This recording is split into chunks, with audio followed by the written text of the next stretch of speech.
Hey, what's up guys? Today's video we will take a look at the best Clash Royale player this year and most likely ever, because the level gets every single year higher, and Mugi just won $200,000 and won the title to be the best Clash Royale player 2021, and the gameplay which he has shown in the final to be the best players in the world was absolutely insane. So today we're gonna go over them and I'm gonna tell you some insights about the World Finals, my opinion, and if Mugi deserves the title. So make sure to subscribe to the channel if you guys don't want to miss any conjures like that. Also, yeah, don't forget to buy the battle pass with Create a Good Mod if you guys want to support me. Really appreciate. New season just came out. Tomorrow there's going to be the balance changes and I will show you guys the best decks first. So I would say let's just directly jump to the game, and we are going over first like the upper bracket final against Igor. Upper bracket final means basically there was like a lower bracket, so top 32 players like in the world were able to got invited to the World Finals. Then the first one was single elimination, so after the first day just 16 people were left,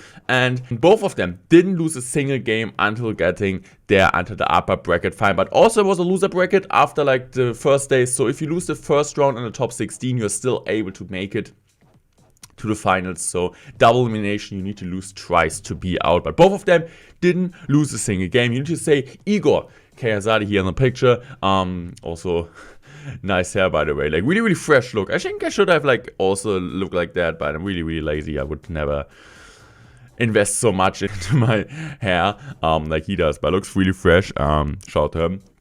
No, but I really like Igor beat Mohammed, like absolutely determined favorite for most of the people before in the upper bracket, and Mugi beat Michifu in the semi-final of the upper bracket. So Igor beat Mohammed Light, Mugi beat Michifu, which might be a bit surprising, but he played really well, so he deserved to be there. So we all know that Igor is known to play Mortar. He's a really great Mortar player. He is most like the best Mortar player ever played the game. So he likes to run comfort. And the thing is, like, people will say, oh, that's really predictable. He's always playing the same decks. I don't really think it's like that, because yes, he plays a ton of Mortar. He played in almost every best of 3 Mortar. Also, it's a dual format. You need to remember that, guys. So dual format basically means similar to Clash, or like exactly the same as Clash Wars 2 is right now. You can just play any card, every card once. So you cannot repeat any card. Otherwise, you're gonna get the loss. So an example, Fireball, Snowball in the first game, or like in the second game, because I didn't show you the first game. You can't use it in the third game if it would be 1-1. It's best of 3, so 2 wins to get it to the upper bracket final. So Mugi is 1-0 ahead. Another thing is, if you are like the lower bracket finalist, or the winner from a lower bracket, for sure plays against the winner from the upper bracket. But also the big advantage is, if you didn't lose a single game yet, and you come from the winner bracket, you didn't lose the game yet, for sure in the loser bracket you lost once, the loser bracket winner needs to win twice against the finalists. So if the winner from this game, Igor and Mugi, has a really big advantage, because they need to get like beaten twice in a best of 3, and beat them twice in a best of 3, it's not really easy, because I mean they're there and they never lost in this competition. So I also competed there. I mean, maybe some of you guys watched. I got 5th. So I'm really happy with my performance, honestly. Like this year I was like more focused on content creation. I think it was worth it, because you guys are just absolutely insane. So I didn't really have like the biggest expectations ever. I didn't really practice at all this year, and I know they're like so talented. Mohammed, at example, Lucas X Game, all these people, they were like playing the full day, the full year, like playing every day 10 hours, which is just absolutely insane amount of work they put in there. And considering me, I didn't practice the whole year. Besides like the last 2 weeks, I started practicing for Worlds. So considering that, I'm really fine. Maybe like next year I'm gonna do more for CL once again if I enjoy the format. But not like enough about that. Like just go over the deck for Mugi. This is a really interesting deck, which I really like to see, or like to say that this deck is really underrated. I also thought about playing this deck. I mean, it's a really solid combination, right? You have the Mega Knight, you have the Prince, you have the Wall Breaker. So you saw the deck a ton of times, but instead of the Musketeer, you have the Arch Queen. Normally you had arrows plus Zap, but also like the Royal Ghost is really putting in some work, and as you guys can see, what makes Mugi so great. We will go more about game by game later on, but what makes Mugi so great? He is not doing any mistakes. And I can tell you already, not doing any mistakes and get solid matchup is kind of what you need to do. If you're facing the best players in the world and you have a solid matchup and you're not doing any mistakes, they cannot beat you, right? This is what you need for sure. Matchups are way more important than playing right now because it's just how the game works. If you like the two of the best players facing each other, one or like I would say like the number 1 player facing the number 10 player and the number 10 player has like 2 hard counter, 200-0 matchups. Whenever one player is not winning. So it's all about getting okay matchups for Mugi. And if he gets an okay matchup, and it's even like 30-70, he's going to win against most of the time, against most of the players, because he's just so good and he knows what to do in every situation. So for sure you can say it's kind of luck-based, but you also need to see like the analysis behind that, like the focus you need to put there. Analysts, you need to get the good matchups, right? You need to get the matches, you also need to need to be predictable, and Mugi used this deck the first time in the whole competition. So Mugi knows as long as he's not getting predicted by a really, really tough matchup and switching up decks that which are people not expecting from him, that puts him in a really, really great position. That's why he is right now in the upper bracket final. Yeah, I just forgot to say, like, he's not in the upper bracket final, he's in the big fight. That was the upper bracket fight. That was the upper bracket final from the bracket on top. Him against Igor, so he went to the big final. This is now the Clash Royale League World Finals final 2021. Mugi against the best player of the year, Mohamed Light. So actually 2 really deserved people. I was always saying, if somebody was asking me in the last couple of months, who's the best player for me, I was always saying Mugi is for me mechanically, skill-wise the best player, and I said Mohamed has like the best combination from like matchups and gameplay. But yeah, they kind of both face each other, so no surprise, they both are really, really, really great player. I actually lost to Mohamed earlier. So he's a really, really strong player. What makes him so great with his teaming up with Julesy is that for sure he's a really awesome player, but also the matchups he gets. You are not going to see Mohamed getting hard countered, getting really, really bad matchups like a lot. And if you are a player which is really, really good, and you're not gonna get like bad matchups, not horrible matchups, it's really looking bad for your opponents, right? Also like the thinking which people are going to put behind it, because they're always like, okay, I need to be focused, I'm always know I get bad matchups against Mohamed Light, so like they're like really, really struggling against it. They're really struggling. I always need to think what I'm gonna play, and Mohamed is just like, okay, I have like someone behind me, he's gonna give me the good matchups, and I just need to focus on gameplay. So for sure, a really big advantage, as you guys can see also. It's a 74% win rate on the season, 143 wins. As you guys can see, Mugi's win rate isn't that great. He is not a player which is like that. I mean, consistent is the wrong word, because on ladder he is consistent, but he is like a guy, like, I feel like Mugi's a bot. Like, he is like a bot. If you play against him, you see him, no emotions, you like he's really annoying to play against because he's not showing anything. Like, if you see, like, placing, like, an Igor sometimes, and even Mohamed Light, which is, like, really, really cool, you see him sometimes tilting, sometimes shaking his head, but against Mugi, it's really, really hard to see anything which you, like, can rely on, right? Sometimes you're like, okay, you're facing a player which tilts a lot, so you kind of need to try to break the pressure on him, maybe send him emote, they're kind of psychology games, right? But if you're facing against Mugi, you're like, he's not doing anything wrong. He's not showing you anything. He's not going to give you an opportunity for something. He's just playing his game. And even he's losing, even has a bad game like right now. This happens once. Like, people will think, okay, after the first game, which is not looking good right now, is Mugi not really able to play this well under pressure? Is the pressure getting to him? No, it's all fine. It's Mugi, right? So he's like, if like with Clash Royale would implement like something like a single player map, and he needs to be like the end level boss, right? He needs to be the IQ, the 1000 EQ guy who's gonna beat you. So interesting deck choice by Mugi here. He likes cycle decks. He's really, really good with cycle decks. But you also beat, as you guys saw, Igor with Mega Knight. He won earlier with Golem also against Igor. He can play everything on the highest level, and it's like a difference between playing everything on the highest level and be comfortable playing everything at the highest level. So for sure, why are we seeing more cycle decks? Why cycle players are most likely on top of the competition? I mean, I would consider me a cycle player. I got 5th. Michifu, I consider cycle player, got like 6th, I think, or like 5th, 6th with me together. I'm not really sure, honestly, right now. Igor got 3rd. I would consider him a high cycle player. Line got 4th. I would consider Line a cycle player. Muhammad Light and Mugi in the finals, they're both one of the best cycle players in the world. So what does it mean for the game? Cycle decks are way less matchup dependent. You see them both running Golem, Lava Hound, E-Giant at some time.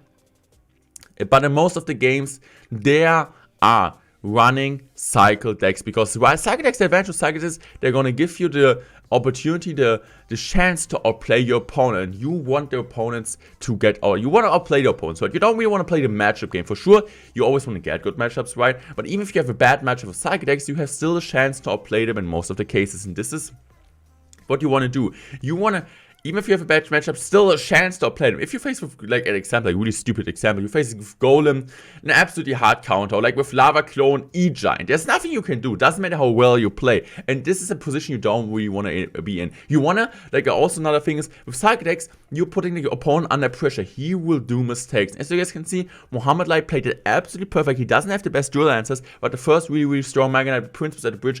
Got in the game, so he's one game away to win the best of 3 and go into a final best of 3. As I said, Muhammad came from the lower bracket, so he needs to win 2 best of 3s against Mugi. Mugi just 2 games away from the world championship, from the world title, but you also need to see if he wins the game now and Muhammad wins the 3rd game, he is going to be once again 2 games away from the world championships, because then there's going to be a reset for the final best of 3. So guys, so in the next game, in the next best of 3, as I said, we always need to see what did he play already. And Mugi used Fireball already, used Tesla already, used Guards already. So Muhammad Light is going to use P.E.K.K.A. I mean, Tesla, Guards, both 2 really great answers out against the P.E.K.K.A. So he's just going to be really aggressive. He's using a dash from the Golden Knight here, which is smart because of the Golden Knight dash. The Rambo would have connected, so like a small overspend there for Mugi, but he's up by Elixir, so it's fine. I don't really know like what Mugi was playing at the situation. It still could have been like a Royal Hawks variation, but I think, yeah, it looks like Royal Giant, right? Like, I know it already, but it looks like Royal Giant or Royal Hawks, but it's more likely to be Royal Giant because of Mother Witch and Archer Queen. And so Muhammad sets up the P.E.K.K.A. in the back. Complete okay play. Also, what was really great for Muhammad in the first game is that he used just Zap. And if you're like using or like playing a duels format, you're like just using one big spell or like just one small spell, not a big spell at all, is absolutely, I think he also used arrows, by the way. I think he also used arrows. Yeah, I think he used arrows and Zap. But these are like 2 spells which you don't really see a lot. Barbarian Bow, Snowball, Lock, Poison, Fireball, Lightning. These are like the spells which everybody wants to use, and sometimes like Earthquake also. So if you have like a win on your belt, you won a game and you didn't use really a card which you normally see in a ton of decks, you are really happy in most of the cases. This is what you want to do. Even if you lose the game, I mean, you're still, okay, I have a ton of spells left, and most of the time it's going to be really annoying if you don't have poison left and if you don't have fireball left, because fireball bait is really strong. So you always want to kind of make sure that you have in game 3 in a deciding game, if it goes there's something against any type of fireball bait and you don't really want to use your spells too often. So Royal Giant is coming down here from Mugi, and you're always going to think P.E.K.K.A. hard counters a Royal Giant, right? It's the same with Golem. P.E.K.K.A. counters Golem. Yes, itself, yes, P.E.K.K.A. counters Golem, but it's about the support and about the defensive capabilities. Mugi has the Fisherman to pull stuff away like the Lectus, as you guys saw. Mugi also has the Cage, which is absolutely insane against the Ram Rider. He has Skeletons, he has Archer Queen. Muhammad doesn't really have anything against Archer Queen, to be honest. So, this is just like, the matchup itself looks not good, but I would say Mugi has like a really big matchup advantage. Like, getting a big matchup advantage against Muhammad Light is not what you really get. So, I need to say, like, shout to his analyst that he's gonna get, like, got this matchup there. It's looking really close because, I mean, Muhammad Light, I think, might have the advantage on single elixir time, though, or like double still has a chance to win this. But at triple elixir time, it will be so hard for Muhammad defenders. Also, if the game gets kind of even, Mugi can just start lightning strike, and also with the king activation, I don't really think there's any way for Muhammad to break through. He won't get his tower. The only really way he's gonna like jump chip with the piggies from the Mother Witch. But overall, if Mugi plays it well, plays awesome defense, there's really no real way for Mohammed to break through. So he's just gonna play a poison on top of the Mother Witch. That's what I would have done also, because it's a smart play there. And also the one Piggy is connecting. So as you guys can see, Piggy connects 400 damage ahead, but now it's gonna take the lightning. And that was a really smart lightning, because he takes the lightning like just a -2 lick straight, but you also got tower damage, and you also got one Piggy from the Mother Witch connecting there. So this is also good for Mohammed here, because he played a perfect P.E.K.K.A, and now he's gonna try to set up a bigger push. So what Mugi's gonna do once again is just cycling lightning. As you guys can see, the Arch Queen. People are really like talking about what is the best champion right now. Let me know what you guys think, but for me, the Arch Queen is still better than Golden Knight, because I feel like if you don't have a lightning, you cannot really kill, or like Poison Dog cannot kill in the half of an opponent. So he's just going in here, and that was a really good timing for Mugi. I don't know if he expected that, but the thing is, like, if Mohammed wouldn't have played the Rambo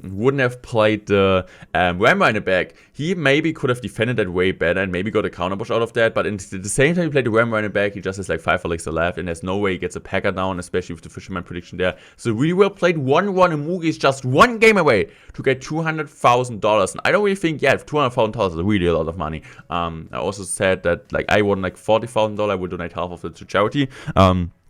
But I really think Mugi, I mean, the money is great, but I think he cares more about being the best player in the world, because we all know Mugi, he's so damn good. And I would say, yeah, like the title form is way more important than the money. Even if it's like 200K, man, I would take it also. So I would say we're going into the final game, Mugi versus Mohammed Light. And we talked about decksmanship. We talked about deck decision making, and now we're gonna see Mugi against Mohammed Light. Mohammed Light runs the deck which he also used against me. It's going to be a Mortar Royal Hawks deck, honestly one of the strongest decks. He has the Archer Queen still, Mugi doesn't have the lightning, so solid pick, also Fireballs out of hand from Mugi. So this is smart from Mugi. So you always need to be in one step ahead of the opponent. Okay, Mugi has